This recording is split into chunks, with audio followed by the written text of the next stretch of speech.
Da uno studio che noi abbiamo fatto, uno studio economico e finanziario sull'attività IT turistica, invece abbiamo verificato che l'unico modo per rendere redditizia questo tipo di attività è mettere in rete una serie di operatori e quindi creare un comparto turistico sull'IT turismo nella laguna di Venezia. IT turismo sulla laguna di Venezia, IT turismo che può collegarsi alla laguna di Marano e alla laguna di Caorle, e quindi prendere una regione ben più vasta e in più avere delle relazioni anche con l'entroterra, quindi il Padovano, la Riviera del Brenta, Verona, Vicenza e anche ovviamente le montagne, le nostre Alpi, in quanto ho avuto relazioni anche con operatori turistici del Trentino Alto Adige, quelli che gestiscono la Dobbiaco Lienz, e questi vorrebbero arrivare con le biciclette fino a Venezia e quindi fare il giro della laguna ed poter alloggiare e usufruire delle attività IT turistiche.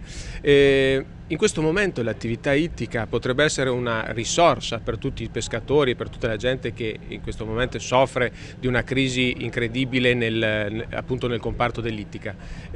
Una risorsa in quanto oltre che l'attività ittica ci potrebbero essere altre attività collaterali quali il noleggio di barche, le visite guidate alle barene, il pescaturismo oltre che l'IT-turismo. Il nostro progetto verte proprio in tutto questo, no? Per cui ecco, l'unica cosa che noi chiediamo è delle regole magari concertate per poter arrivare a un obiettivo che è quello di poter ospitare la gente.